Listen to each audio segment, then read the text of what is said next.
Amazing. And yeah, I'm going to start the session by introducing our facilitator and host, Peter.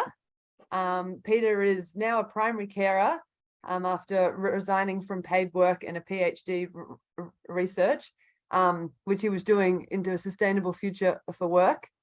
He's been unemployed, a casual labourer, and has experience as a public service career focused on public finance and public policy on housing, skills, and employment.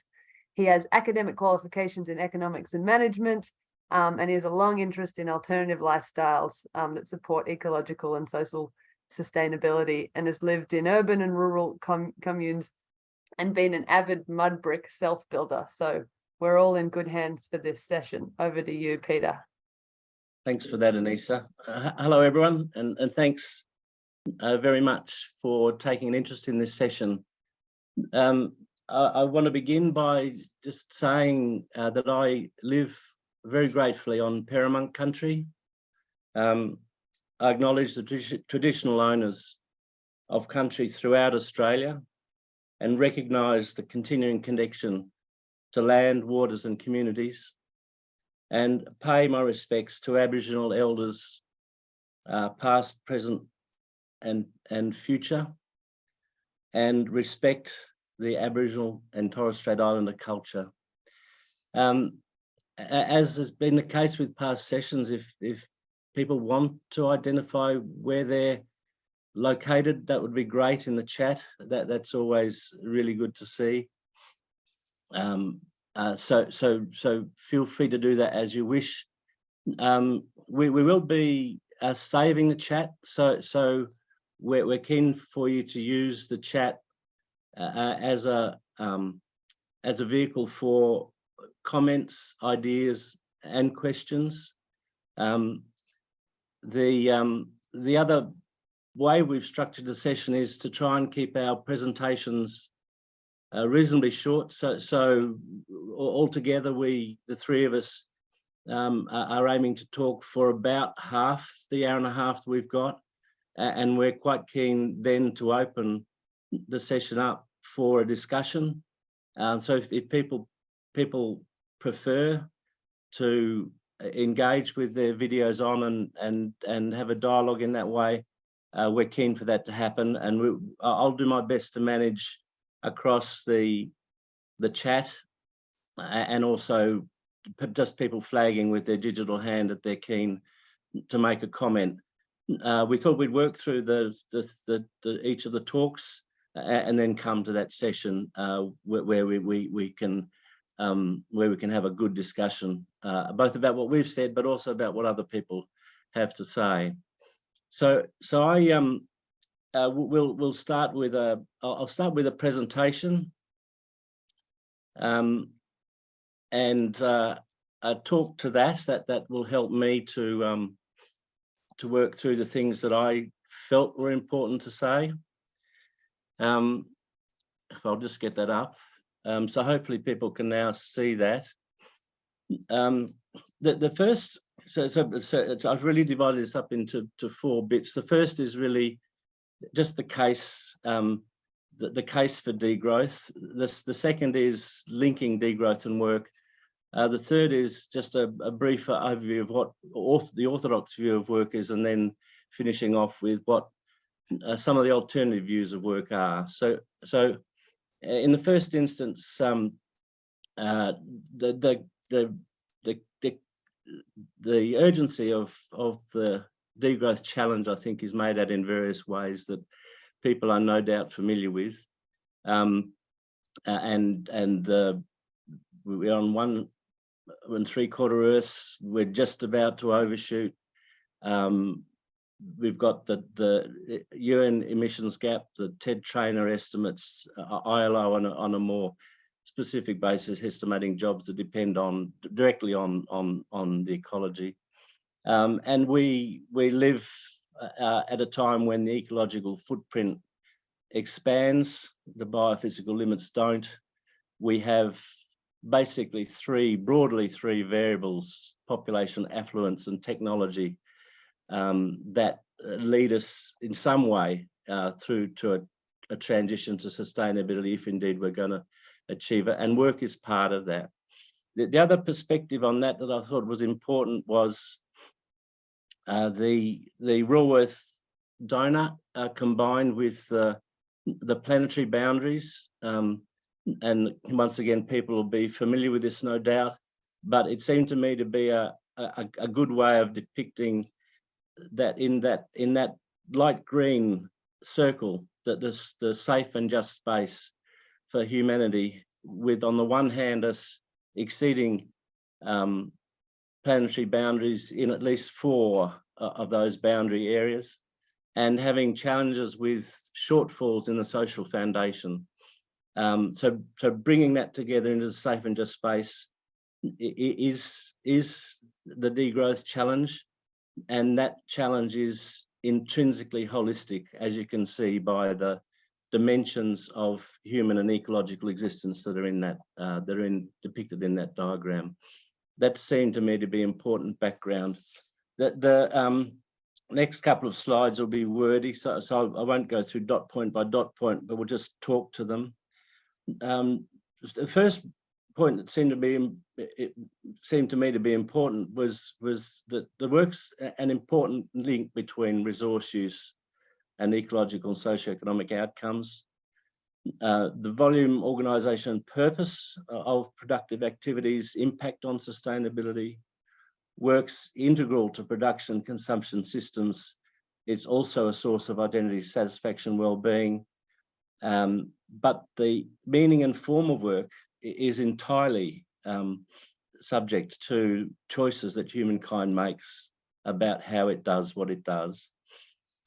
And workplaces are a very important context for change, and in the degrowth context, they're an important context for the kinds of changes that I think we talk about when we talk about degrowth. The COPs, the 2015 COPs agreement, people will be familiar with the fact that it recognised the need for just transitions, reference to decent work and quality jobs. One of the important points there, I think, from a degrowth point of view, being that quality encompasses more than just pay. Work quality has many other dimensions than just pay, and the nature of the transition that I think the nature of the transition that's encompassed by degrowth is complex.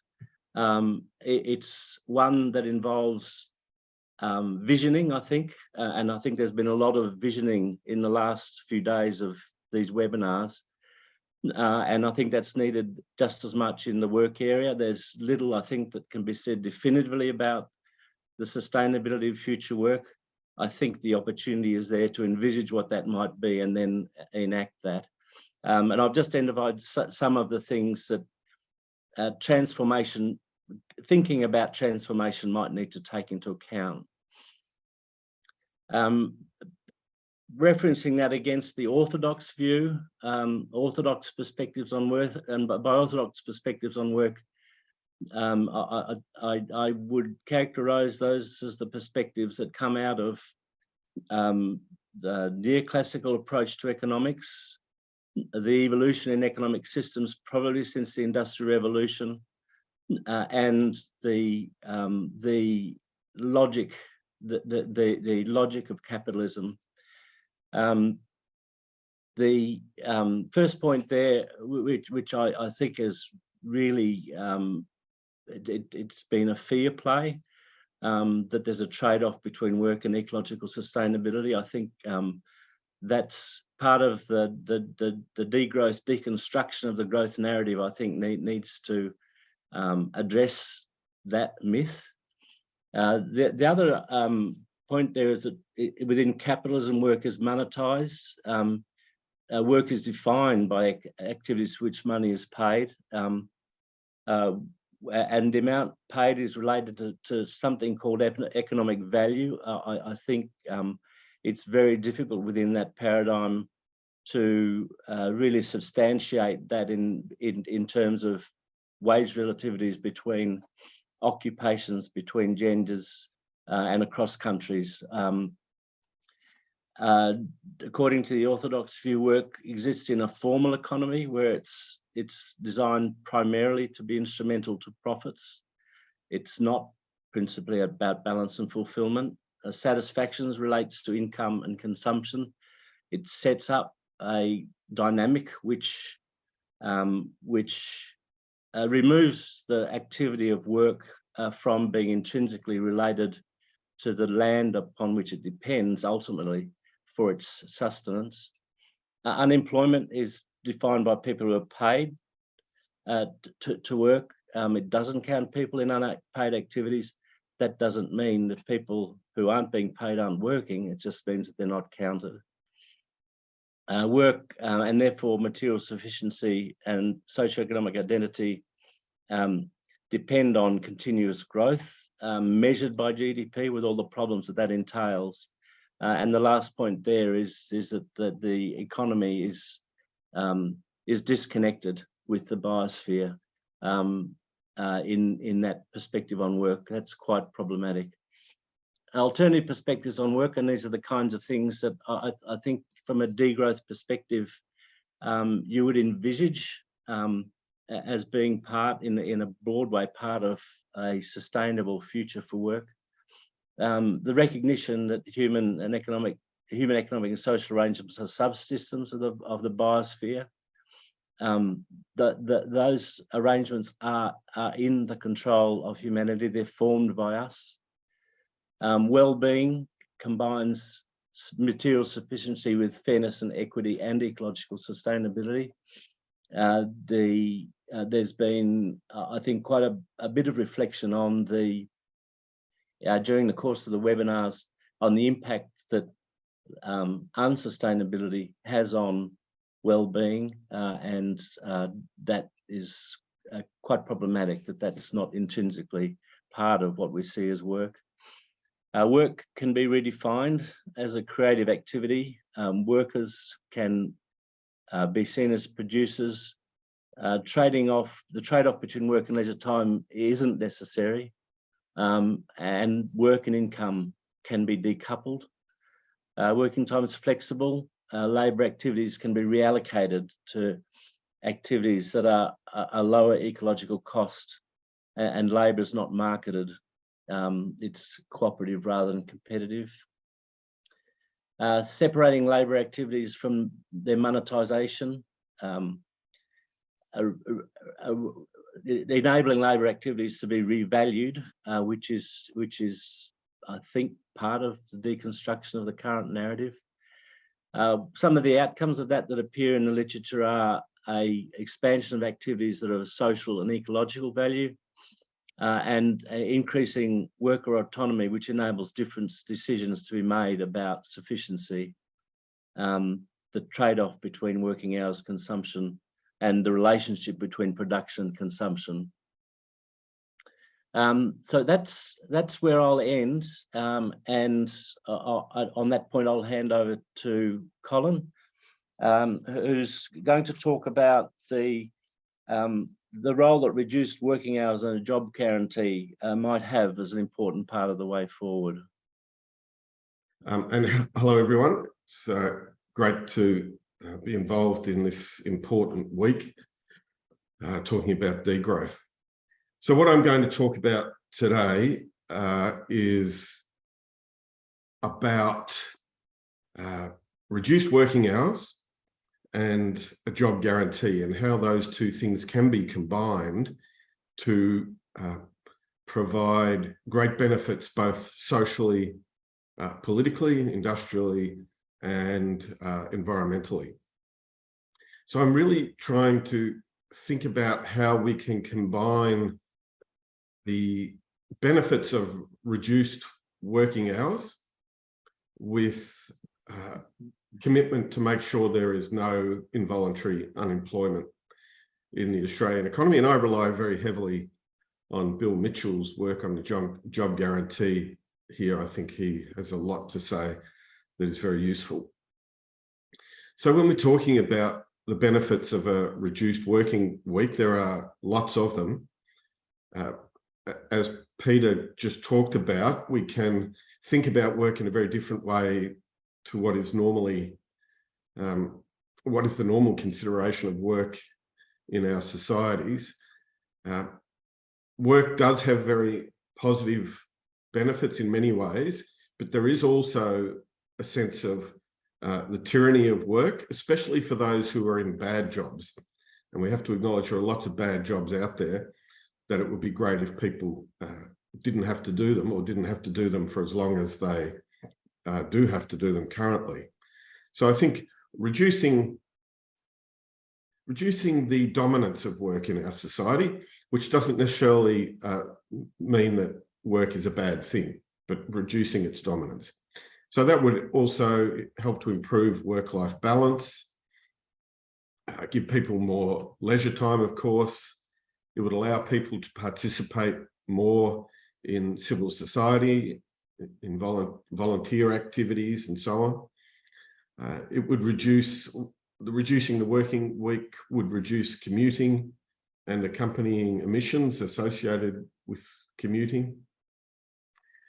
It would allow us to share work and reduce the level of unemployment.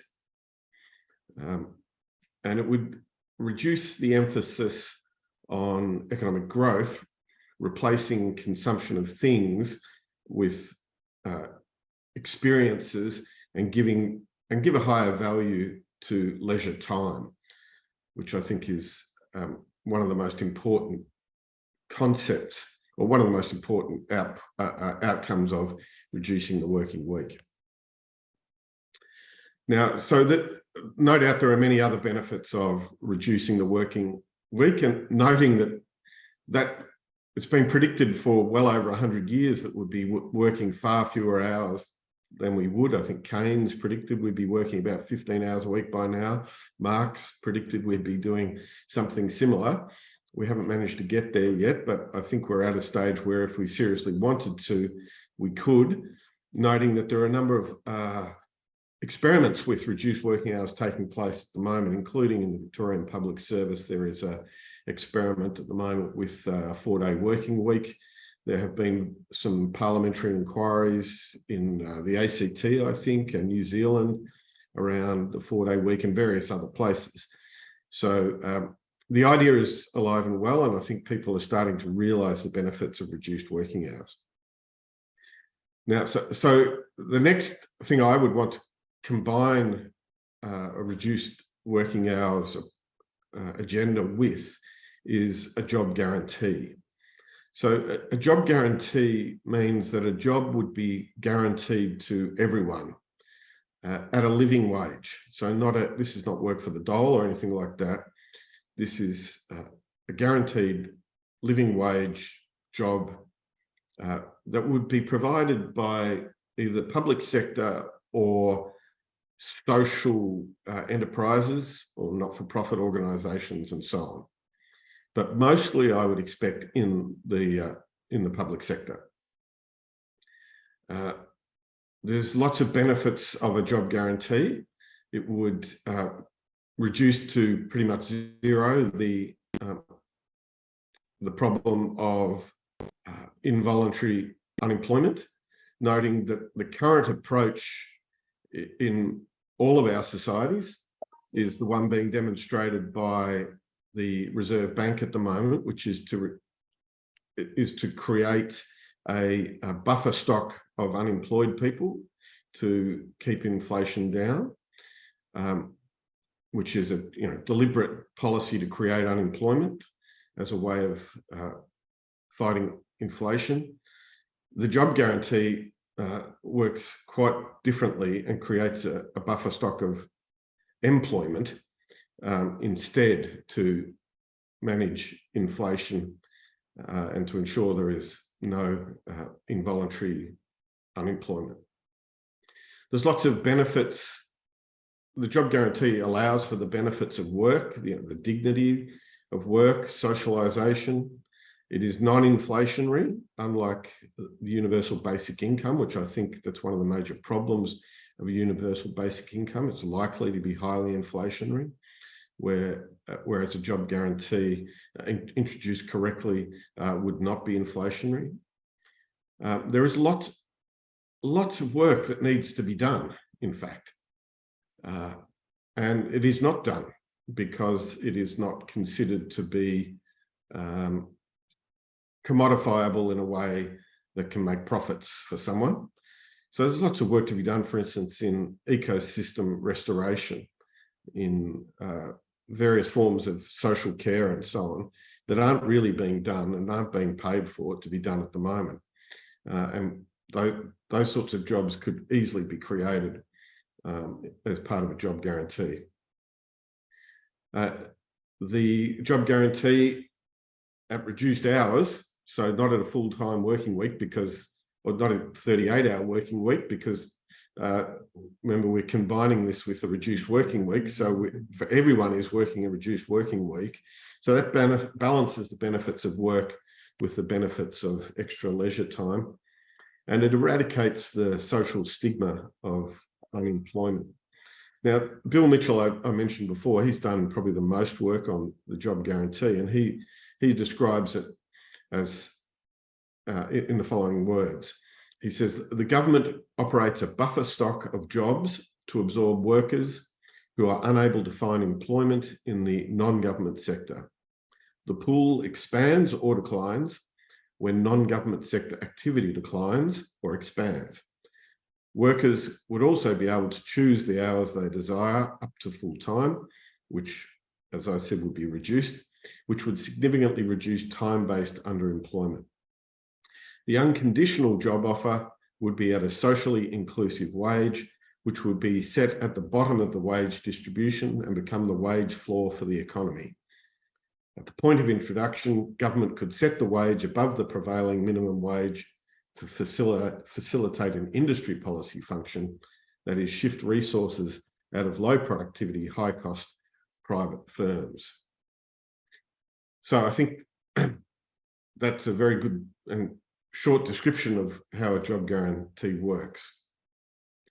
The jobs will be focused, as I've indicated already, on socially useful activities. And that's, again, what Mitchell is indicated. You could use it to shift work away from useless jobs into useful jobs. And it could be tailored to the interests of those performing the work as well. It could be people who are already doing things, very useful things, but not getting paid for them, who could now be paid to perform those tasks. It could be, I said before, could be performed in the public sector or social enterprises, including cooperatives. The other important thing for me as a union official, this would strengthen the hand of workers. Unemployment undermines organised labour. Having full employment increases the power of workers, and that's a good thing. And that would allow for organisation and union growth. So in summary, a job guarantee combined with reduced working hours across the economy would combine the benefits of de-emphasising the tyranny of work while still getting the benefits of work and allowing greater direction of work into socially useful activities. Now, we need to add to this, I think, a number of other things. So one of the fundamental elements of the last 40 years or so of capitalist development, what we might call neoliberalism, has been the commodifying of all aspects of existence, including basic needs such as health, education, and housing. And increasingly, people have to work longer because they need to earn the income to pay for essential services that could be provided free or close to free. So a job guarantee with reduced hours would be greatly enhanced by the provision of universal basic services provided free. This is quite different to universal basic income. It's provision of universal basic services. That will require, of course, the deprivatisation of many public services, including, for instance, the electricity system, noting that the benefits of renewable energy, its zero marginal cost, can only really be realised through public ownership. I could talk a lot more about that, but I won't.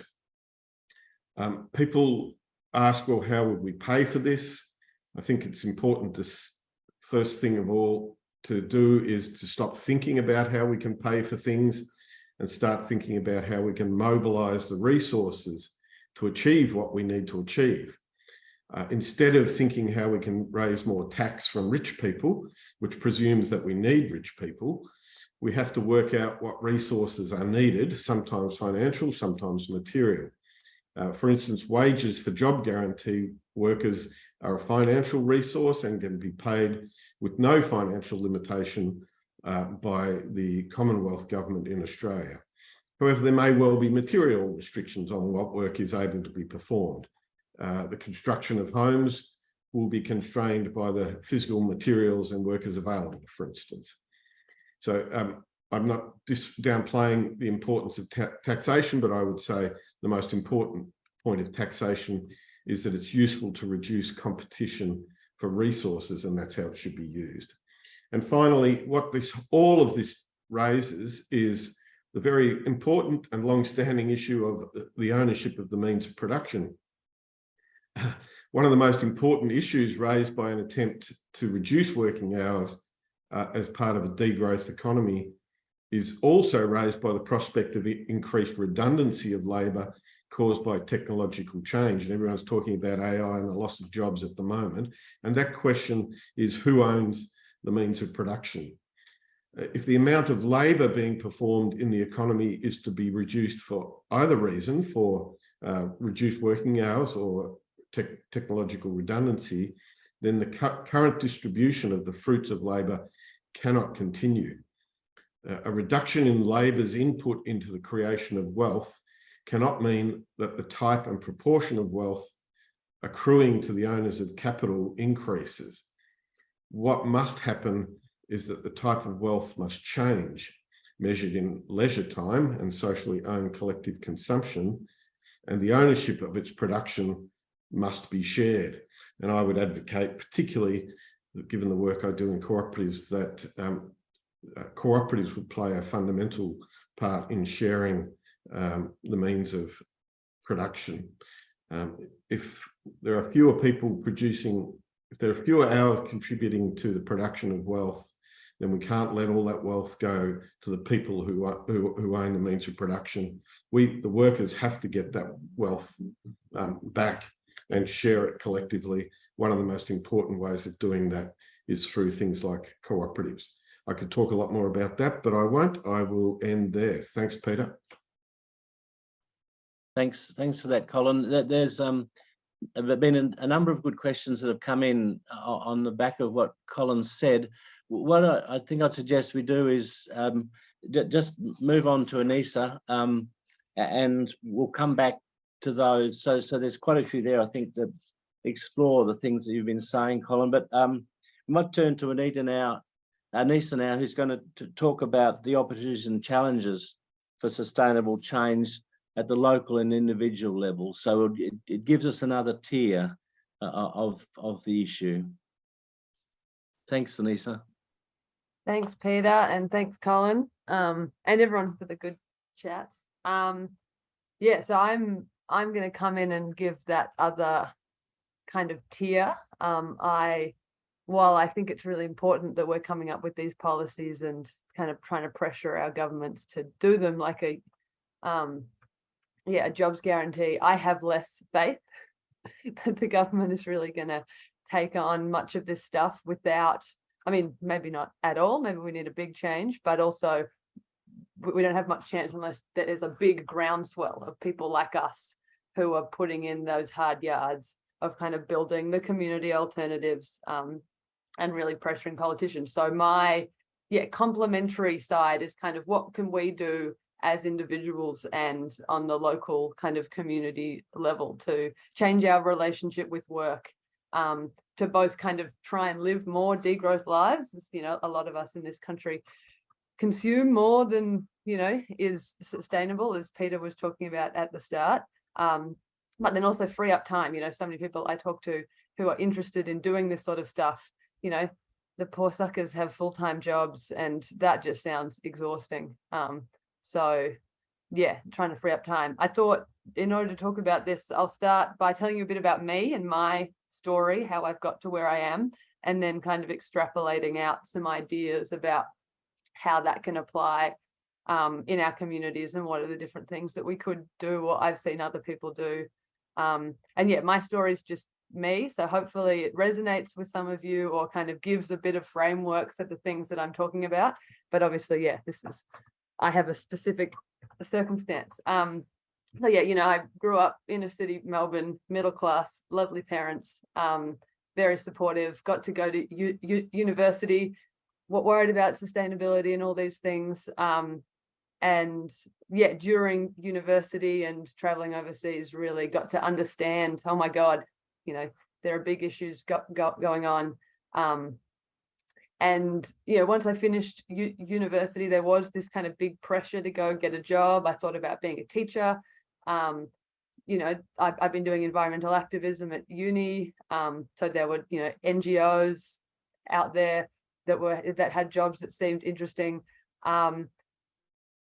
But I decided to start pushing against that pressure because the types of activism that I wanted to do and the things that I thought were most valuable in my community, which at the time was mainly fighting against fossil fuel projects, they didn't seem to be paid, and it never seemed that inspiring to get a full-time job. And so I took advantage of our government's not good enough, but in terms of the global situation, we have a pretty okay welfare system, and the government sponsored me for a couple of years to do my activism, and by that I mean I was on the dole. So that meeting people from other countries really helped me understand that although our welfare state doesn't give enough for people, especially people with dependents, we do have this opportunity to kind of to be paid while we're looking for work. And so I was able to be supported to do the activism that I thought was most important. And that also gave me a lot of space to unpack a lot of the kind of pressure. We're very institutionalized. I went primary school, high school, university. There's always someone telling you to turn up. Your timetable is created for you. And the project of working outside of that took a long time to unpack my own kind of value with myself and paid work, and my own ability to create my own timetable and feel meaningful, and feel, kind of push myself when I needed to keep working on something, or give myself a break when I knew I needed a break. So that time really allowed me to unpack my relationship with productivity and work, and invest myself in a great community where I can, I do a lot of work, but it's just not paid, and kind of, running trainings and facilitating meetings and being part of lots of different activist projects. And then I was lucky enough, a friend of mine started working in a disability support place, which had really good values and offered a kind of casual, meaningful work. And I know there are lots of really good arguments against the casualization of labor, and I fully support anyone fighting against them, because, that's the way for the bosses to have more power. But for me, casual work has been amazing because it allows me to work as much or as little as I want to. So I currently work about a day and a half a week. That pays for my rent and my bills. And then that gives me 5.5 days to do this sort of work, organizing these sorts of things, all the activism that I think is so important. And, it involves, a bit more financial planning. I kind of have to, I don't have sick leave, or, if I go on holidays, I don't have any of those paid things. So you kind of got to think ahead and, make sure that there's a bit of a buffer. And I also am incredibly lucky to have parents that will support me if something goes really badly, as well as a community. But yeah, the ability to have that part-time meaningful work, and this is a really good job, where my manager supports me a lot in the work I do. So I sometimes catch myself, I'm doing non-alienated labor. If I want to miss work for something, I feel bad about it because I enjoy what I'm doing and I feel like I'm adding. And there is that sort of work out there. although not enough of it. So yeah, that's kind of how I got to where I am. And I feel really, really lucky that I can spend most of my time doing the activism that's important. And yeah, so maybe that story could relate to some of your situations and ways that you may have thought about work or changing up your lives, or how you live right now, or yeah, how you could think about doing something different. And now I'll kind of talk about the different things that we could do. This is part of a kind of presentation some of us have done before called How and Why to Be Less Employed, which is a title that often catches people's ears. But yeah, kind of one of the really important things for us to do as individuals and in our communities is to unpack our relationship to work and to money. So I think Peter talked to this really well about the kind of orthodox, our standard ways of seeing work, and then what are the other alternatives. You know, my cultural background is the good old Protestant work ethic, where we're told that, you know, you are only valuable if you are productive. And then, you know, family Christmases and the standard conversations with people are often like, what do you do? You know, what is your work? As if that is what defines us. And, you know, I've definitely been through periods where the kind of not having a full-time job, you know, you feel, you know, am I adding to society? And I wrote in one of the comments, there's a great book by David Graeber called Bullshit Jobs that can really help you feel good about rejecting the mainstream work culture. But yeah, you know, understanding, you know, how our upbringings with money have shaped the way that we see it now. Like, you know, I've never had to really worry about money, especially growing up. You know, we were never poor. We never, we always had food on the table, and we're able to go camping on weekends and kind of things. So, well, on holidays. So that's given me a specific relationship with money that I know that other people who've been raised, you know, with, a lot less money makes it really different. So finding those spaces to unpack that with each other, because it's a really big part of who we are. And then, you know, another part that we can start doing together or as individuals is sitting down and be like, what do we need money for? You know, how are we actually spending our money and how much of it do we need?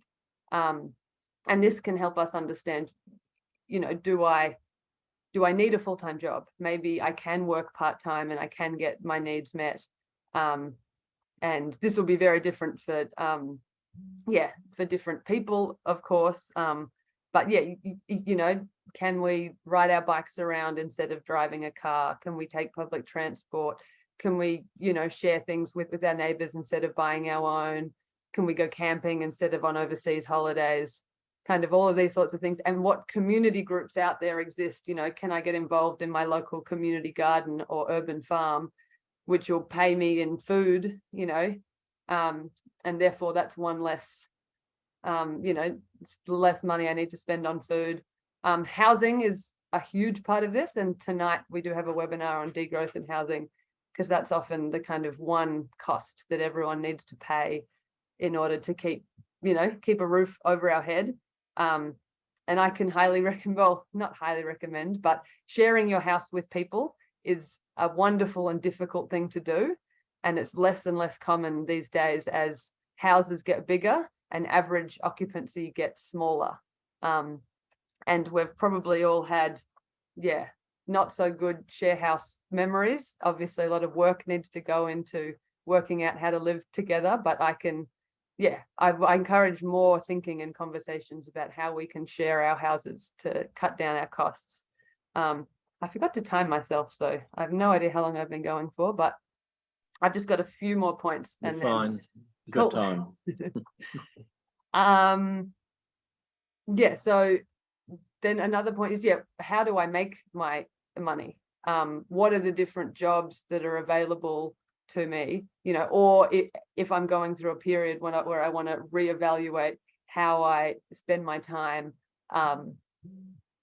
which could mean going on a new start for a while. How am I going to pay my rent. And, you know, Colin's mentioned co-ops. I have friends that have been setting up different sorts of cooperatives so that they have democratic control over their workplace and therefore are able to pay their bills with work, that they have control over. You know, there's workplaces like mine where you can have casualized work, where you have more flexibility. You know, I imagine it's hard.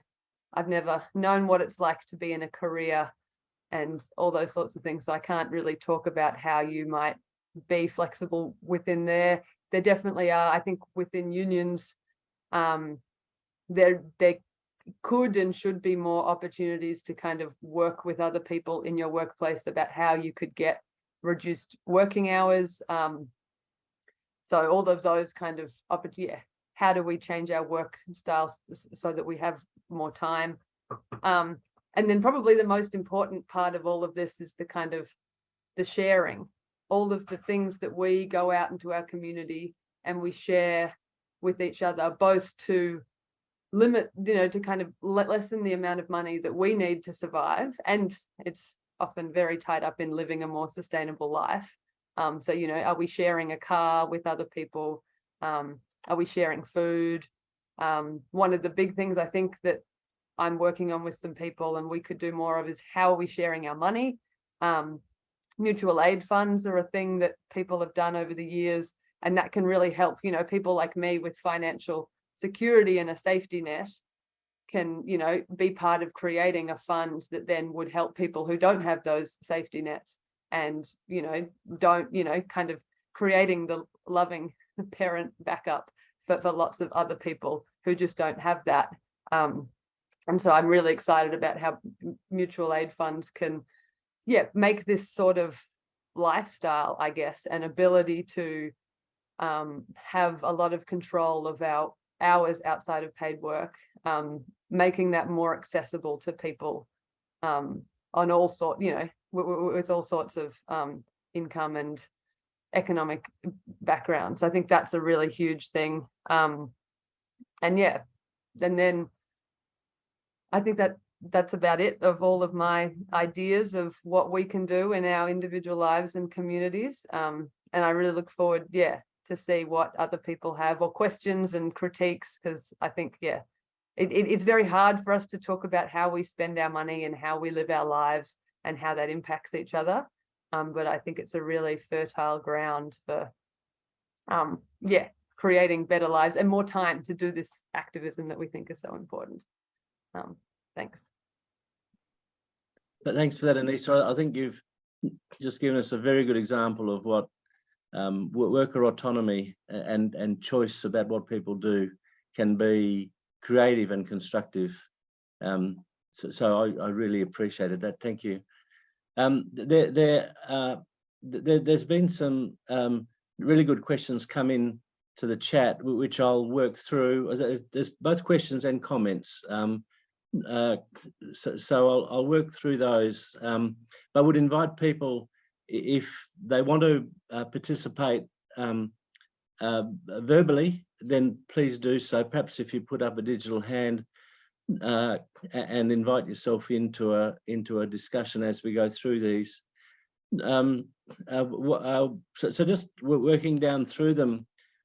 Warwick, I think you made the point that it's hard to reduce the working week when there are too few skilled workers and insufficient accommodation. I guess I was trying to put a question back to you about how you saw that in a degrowth context, and I guess the background to that, in my mind, is that we the whole question of work, the demand for labour, and how it matches up with the people who are available. So it seems to me to be something which we often view through the lens of orthodox economics, and so the issue about having to work harder and longer and earn more is part of the growth narrative. Now that is a perspective, but I was interested in whether you had any more to say about the comment that you made and would invite you to do so if you'd like to. More than welcome. The next one was a question from Michelle, and I think probably this really is picked up by what you were saying, Colin. So the question that Michelle asked referred back to Donnie's talk on Monday, where he'd made a reference to universal basic services. And Michelle was interested in the difference between the universal basic income, universal basic services, and the job guarantee. So I wonder whether you'd be happy to talk to that one, Colin. I'm happy to, but I saw Michelle just come on screen. I wondered if she wanted to say anything there first. Yeah, sorry, I was actually just eating my lunch, so I had myself off screen. Yeah, look, I'm a huge fan of UBI, job guarantee, anything, but I must confess I hadn't heard of universal basic services, and was really interested in a sort of a simplified explanation of the three, because I've been floating around the edges of UBI, NENA, the New Economy Network, and me personally, you know, and really confirming what Anisa said, this idea of having a way to earn an income and just meet your potential as a human being, not be locked into traditional ideas of work, is really important, because I did a lot of that in my 20s and beyond as well. So yeah, universal basic services, how does that work compared to UBI and job guarantee? Thank you. Okay. Well, the way I see it is, I mean, the job guarantee with reduced working hours, for me, is an attempt to amalgamate the benefits of a UBI, which is more time outside of paid work, so reduced working hours, but where people are getting paid but have to do some work, however broadly defined, and could be quite broadly defined, I think, to earn that income. So to me, it's some of the benefits of both a UBI in reduced, in the increase in the amount of time available to do what you like, but also the benefits of paid work. The universal basic income, the difference for me and that and universal basic services is universal basic income, you are paid money regardless of whatever happens, whatever you do. Absent any other changes to the way services or our society functions, then you just have to continue to spend that money on transport, health, and so on, especially in a society where most of that is privatised. And that will just eat up most of your UBI, in fact. Whereas universal basic services are services that are provided to everyone free of charge. So you don't, and that would enable people to actually earn less and still lead a decent life.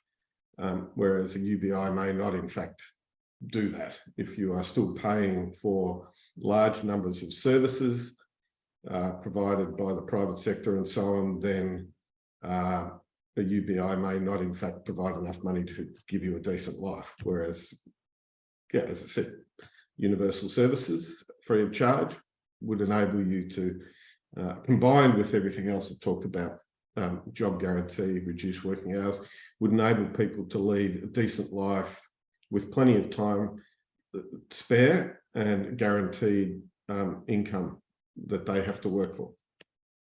Thanks, Colin. And I think Donnie's point was a UBI is still kind of relying on a government or some kind of collective entity to pay you, and you've got less control. But I would imagine even with universal basic services, someone somewhere has to be regulating that, controlling that, ensuring those systems and services work, and there's no charge for either all or some or all people universal. Well, I imagine most services would be provided by the public sector. I don't have a problem with the government, a properly democratic government running public services. So, yeah. Thank you. I think there's a question from Warwick, Colin, that's probably supplementary to what you said about the job guarantee. And the question was, is there any room for people to suggest what jobs they could do? Alex has suggested urban tree steward might be one, but I wondered whether you had more to say about the way in which the job guarantee might work in that respect. I think I did mention some jobs, like there's a lot of ecosystem recovery work to be done. You think about the immense devastation to Victorian and New South Wales ecosystems as a result of the bushfires of 2019-20, the floods of the last few years. That's a huge amount of work to be done. A lot of it is not being done, especially the sort of bushfire ecosystem recovery. There's a lot of caring work that is being performed by people who are not being paid to perform that work. I'm not sure why they shouldn't be paid to perform the work. A huge amount of work, in fact, is being performed like that, and people don't get paid for it. So there'd be some of the things I would suggest. In relation to Warwick's earlier point about we don't have enough skilled workers at the moment, I actually think that's true. We do need a bit of time to shift the way the economy performs and the way work is performed.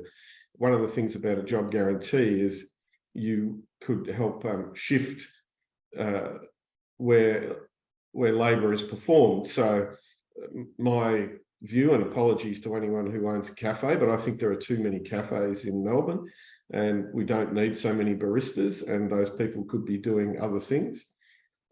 People making plastic shit for show bags for the Royal Melbourne Show are probably performing a useless task, which is actually environmentally destructive and shouldn't be performing those tasks. So it'd be good to find them alternative jobs in useful work, which could be training to be an electrician, where you have a shortage of electricians, could be training to be a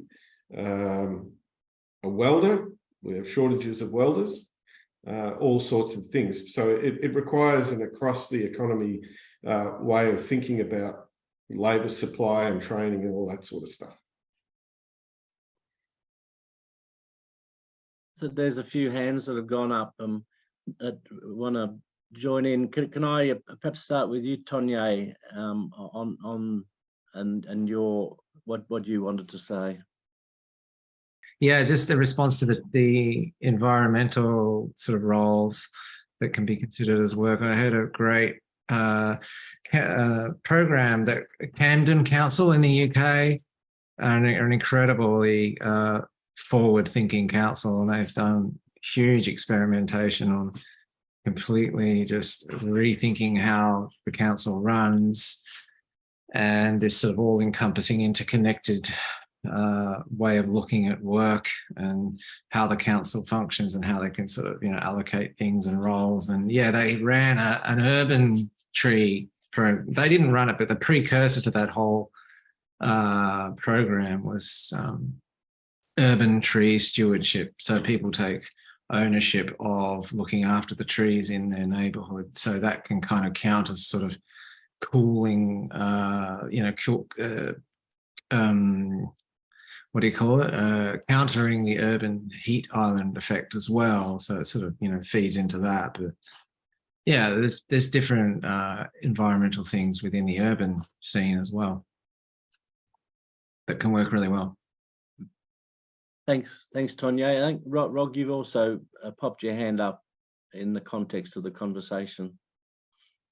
Yeah, thanks. So I wanted to come back to Colin. It's all very interesting. I guess it's a version of democratic socialism, that you're talking about effectively. Would you? Yeah. So that the big question is, just to flag, is what's the politics of this? Where's the movement or a set of coalitions to come behind that? But I've just got a little bit more specific follow-up question to do. Is that someone asked, maybe coming more from a UBI framework in contrast is about the idea that you can choose your own job and you can prioritize yourself what work you want to do. How is what in terms of the job guarantee, how do you choose work? How is the work options determined? I guess that's a discussion about democratic socialism and what independence to people. I think you get me. Yeah. So did you want to respond, Colin, or I'll move on to the next hand that's up? I think it was yours, Anisa. Well, Colin, do you want to respond? And then I was going to say something on this anyway, so good timing. Go, Colin. Yeah, there were a couple of good questions. The first one I remember, and I just the second. The last one was the one. Yeah. First one. What was the first one again? Hang on. There was sort of just half a one, which is about democratic socialism. Then there was about what's the whole politics of getting to this. Yeah. Which is a fucking big question. But so I just chucked in a more practical question about how at the end, which I was wanting the answer for maybe the most, but it's up to you, about how work is determined, how do people choose, how is it collectively determined, all that kind of stuff. Yeah. Okay. Thanks. I will answer both of those. So, first of all, with how work would be determined, I mean, I don't think people are going to necessarily be free to just do whatever the hell they think they want to. I'm all for freedom and so on, but I do believe there is a broader sense of social responsibility. I don't think we're going to pay people to ride a jet ski up and down the coast all day if they think that's a job. I think there would have to be, these are jobs that have to be provided by the public sector or cooperatives or not-for-profit organisations. But people have been asking, well, what are the jobs? Well, actually, but in a reduced hours economy, there will be essentially any job can be. Why? I don't know why we're suggesting it has to be a special sort of job that's a job guarantee job. There'll be lots, and almost any job can be performed. But remember, a job guarantee job is really only, these are jobs, this is an employment buffer stock, remember. This is when jobs are not being provided otherwise in the economy, the job guarantee jobs come into place. So at the moment, when unemployment is quite low, there will be a small number of job guarantee jobs. These are jobs that are an alternative to unemployment. These are not jobs that the public sector is, if there are jobs to be provided in the public sector in a completely normal way, the way the public sector provides them, then those jobs would be provided. These are jobs replacing unemployment, recall. So it is. Yes, I just see, is it different for work for the dole? Yes, it is, because this is not the dole. You're being paid a livable wage for a start, and there will be different forms of employment. These wouldn't be bullshit jobs. There'd be useful employment that needs to be carried out. In terms of the politics of it, I think that's actually a really important question. And I think one of the big attractions of a reduced working hours approach is that we have a long history of, especially in the union movement where I come from, of fighting for reduced working hours. So continuing to fight for reduced working hours is not an unusual thing. Workers have always wanted reduced working hours. We've fought battles for reduced working hours since organised labour organised itself in the 19th century, and continuing to fight for reduced working hours is simply an extension of that long struggle, and I think is well understood by the population in general.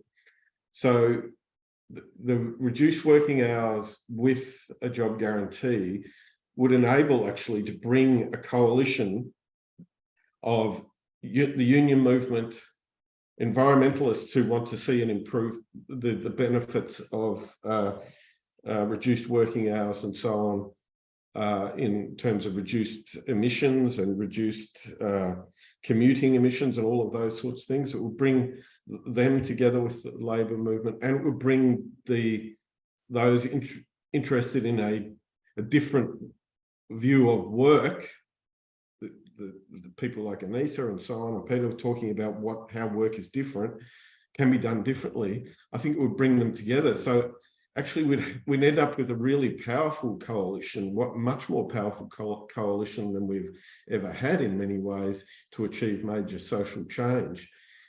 So I'm relatively confident about the politics of a job guarantee with reduced working hours. I think we can bring together a really strong coalition to advocate it based on a long history of advocating for this sort of thing. Thanks, Colin. A really great answer. Anisa, I think your hand was up on this one too. Yeah, no, perfect. Yeah, thanks for that, Colin, and all of you sitting in the room thinking, what am I going to do next? Let's start this campaign. This is a great what to next, because I think it is really has potential, and Colin and I have been talking for a while about getting more conversations around that in specific. So if you are interested in helping us, let us know, maybe in the chat or something. I wanted to also talk to your question, Rog, about and I think someone else in the chat was, how are these jobs chosen?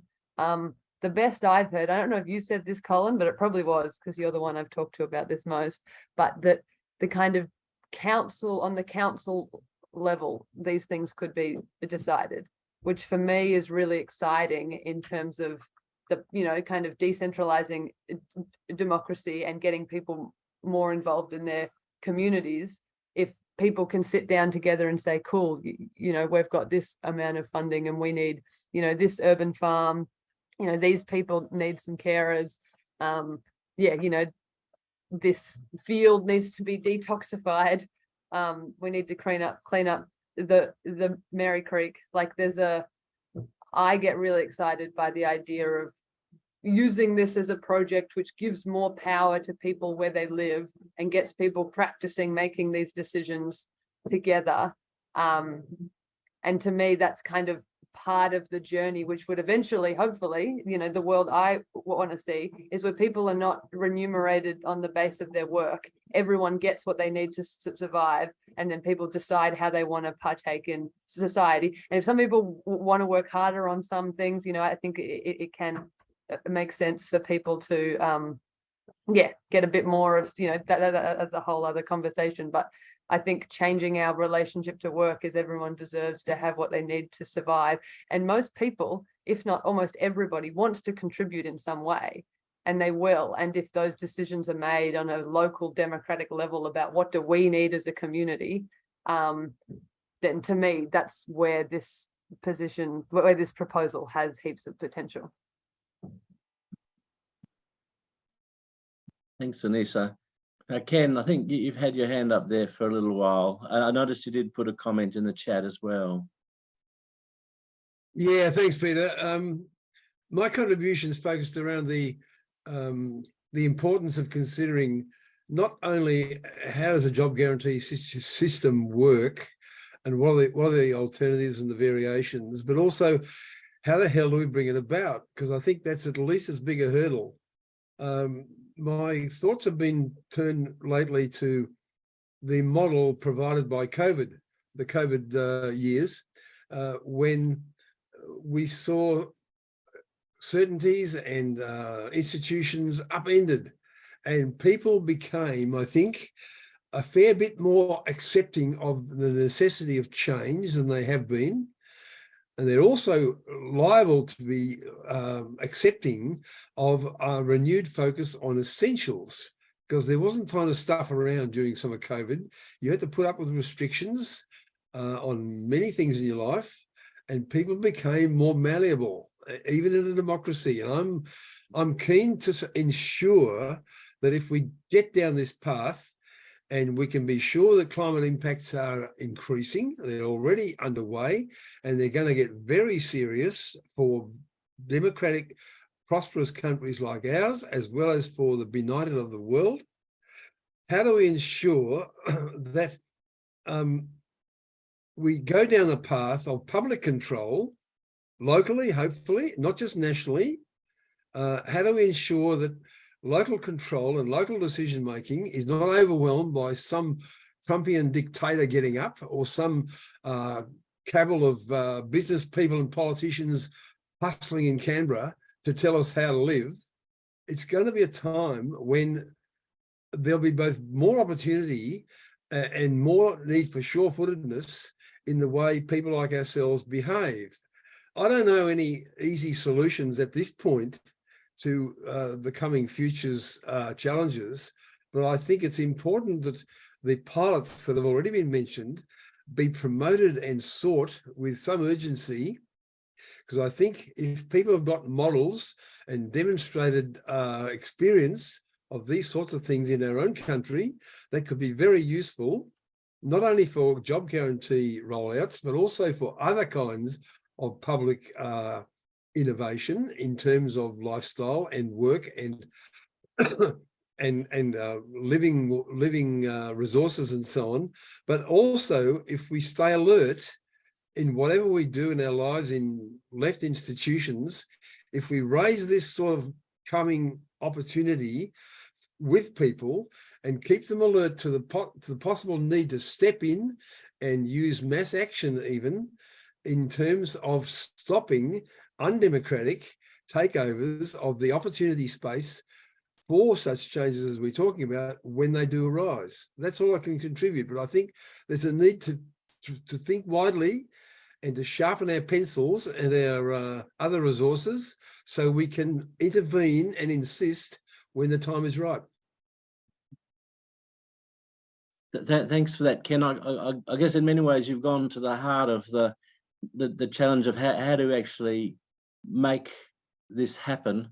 I noticed there's a number of comments in the chat which go to that point, and I noticed that Anisa's already also put in the chat that the network is looking for conscripts. I don't think that's the way you put it, really, but there is probably flowing out of this really good conversation that there is work that the network could do, and that would be great to have as many people on board as possible.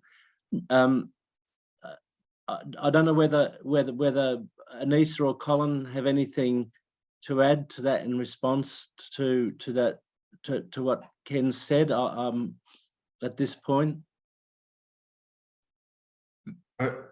Someone mentioned, I think, in response to Ken in the chat, just trying to see who it was,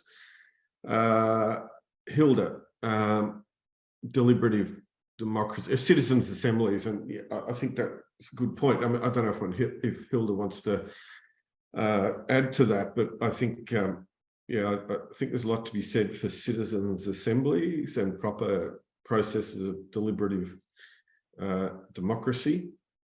I think there's a lot to be said for local control and decentralisation of power and so on, but I'm always a bit cautious about complete localism, because there's a lot of places in the world where they do not have the physical resources to get everything they need at a local level. And we also have to be very conscious, and here my economic philosophy is going to be very explicit. It's the national government in places like Australia that has the fiscal resources to deal with most the challenges we face. It's not state governments, it's not local governments. So the federal government remains incredibly important as the issue of the sovereign currency. in dealing with the problems we face and the major provider of fiscal resources to deal with the problems. So we can't do without a federal government. Thanks for that, Colin. I could add something on after that as a, I don't know, I guess a lovely way to kind of pair different political perspectives on this in a way where we can work together. Because I mean, I love working with Colin, and one of the good things is that we have different points of view, and so trying to work out, I would love, and I highly encourage people like Colin to ask the government for these sorts of things, but I just have very little faith that they're going to do it. But I think, as I said earlier, getting more of us involved, getting people involved in the decisions and what's happening in their life, taking more control over our lives, spending more time supporting other people to take control over their lives. And a lot of that is localizing a lot of what we have. I think Colin would agree that a lot of localization needs to happen, on things like food and entertainment, and the transition towns have done amazing in this, and Emma just put in local currencies. There's really good ways of how communities can do that. But for me, it's about trying to find ways that kind of policy reform can complement creating the degrowth future that we need. And so to me, that's policies that would give more power and agency to local communities and, to workers, and, taking away power from corporations, getting more people involved, deliberative democracies, citizens' assemblies, kind of policies that are allowing more space for that, so that the grassroots stuff that we're building can keep building. And then that can support, hopefully, governments to get on board and make more space for us to build these sorts of things, as opposed to policies that strengthen the government as the provider of everything.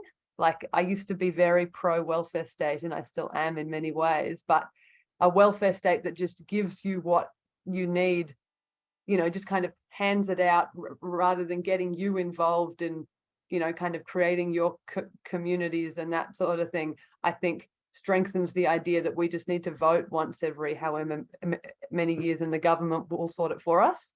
And I hear that in so many people. You just change the way you vote, get a different politician in. And I think it's such a damaging way of thinking for the change that we need, because people just think the government will sort it and I just need to ask them.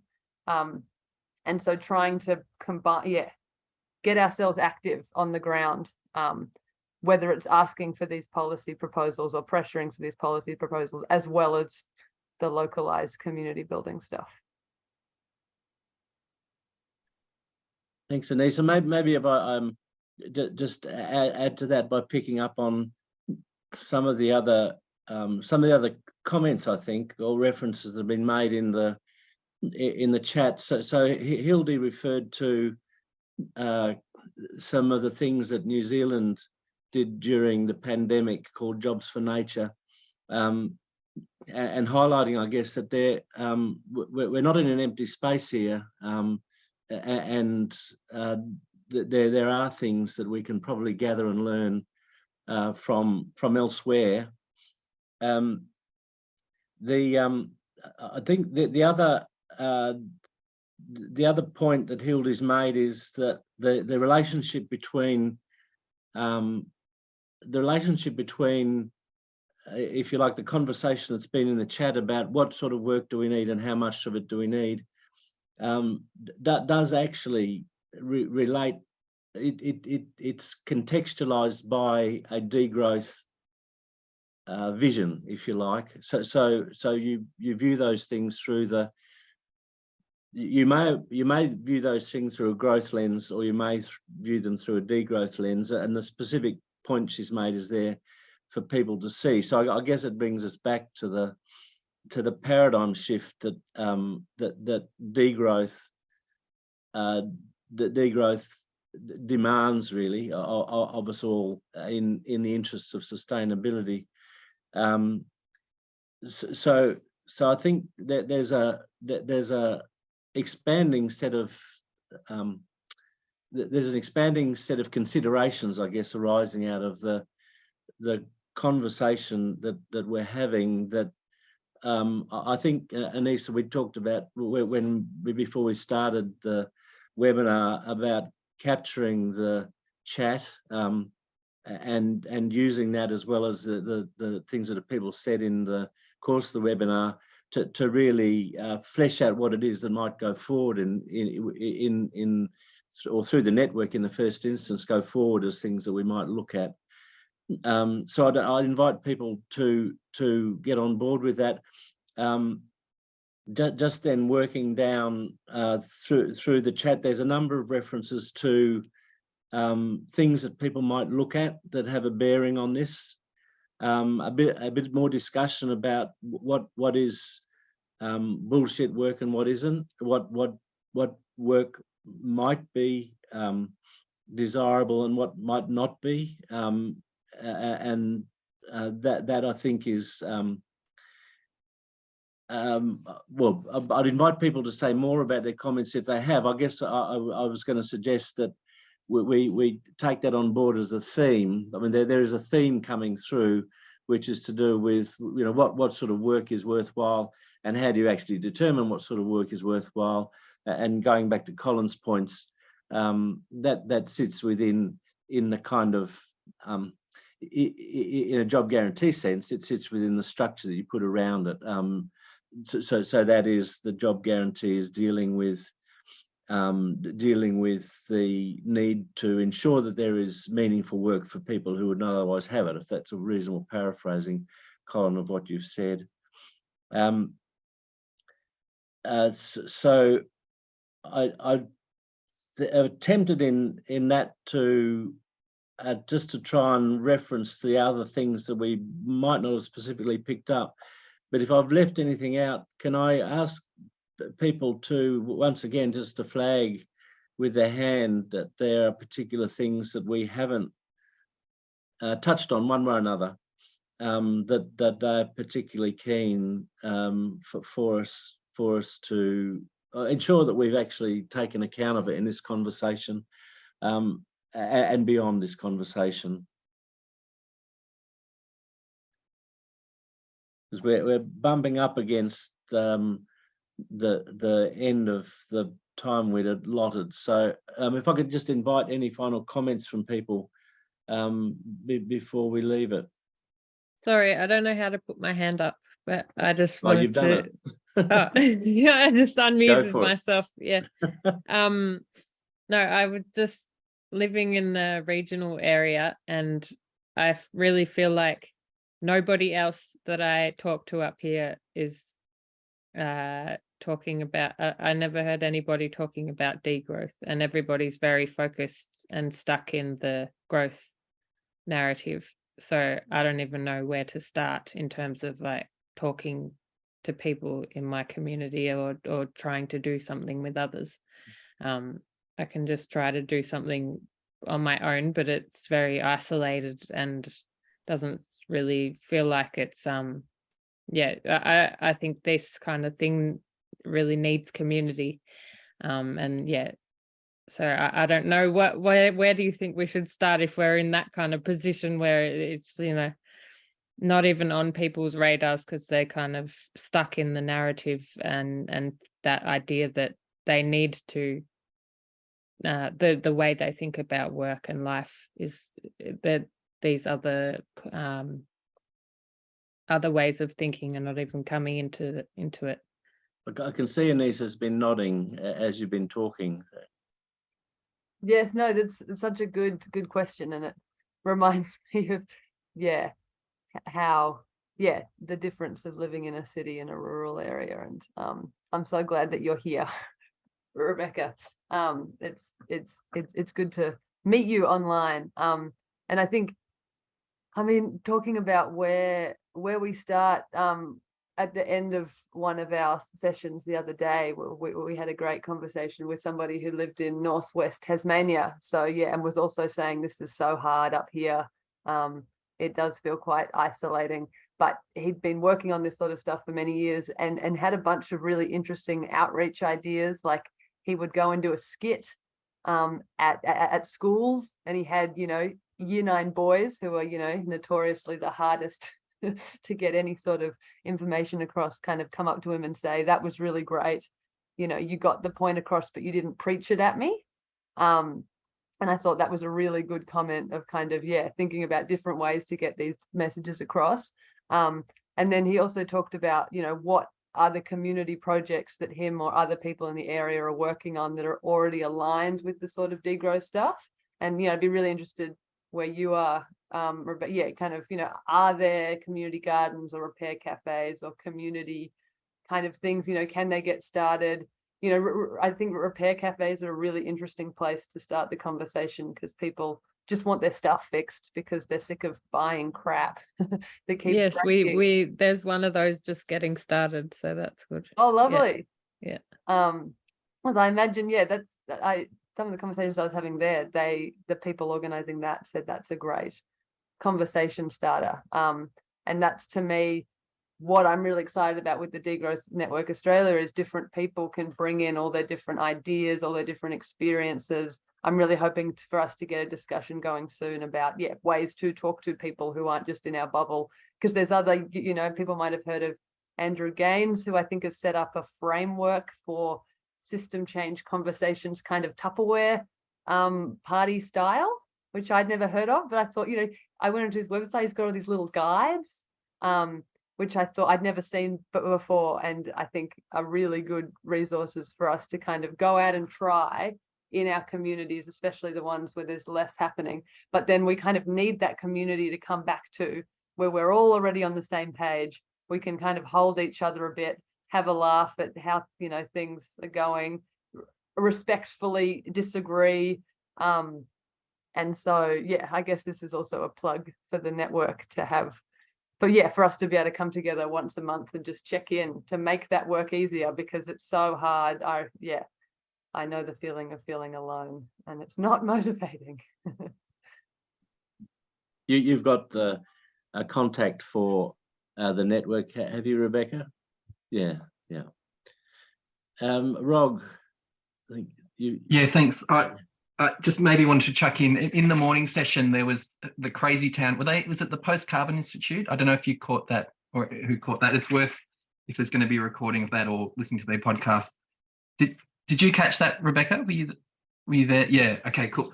So they're in the US, and that one of the things the guys talked about was giving a talk and somebody just shaking their head through the whole talk in some, you know, area. They were a banker, they weren't a farmer. And he mentioned the idea of just starting where you can actually agree, finding where you can agree, and then building from that. And I mean, Anisa said awesome stuff, sort of in relation to that. And maybe just thinking about rural communities, that all kinds of care and mutual aid, you know, are a core part of these communities going back forever. And maybe, you know, that's the kind of place to start, and then you earn sort of trust and respect, and then the tricky conversations will come, and then you'll be partway along, and then maybe the national government will sweep in with Colin's program, and I don't know. Anyway, I'll stop. Peter, I don't want to lapse into cliches, but it is worth people. I've noticed in the chat people, you know, lamenting how hard it is to get people talking about this sort of stuff. But it is also worth remembering that, I don't know about you, but when you talk to people, including down at, you know, when my kid plays footy and stuff like that, you talk to people, and the things they actually really like doing are going on holiday and spending time with their kids.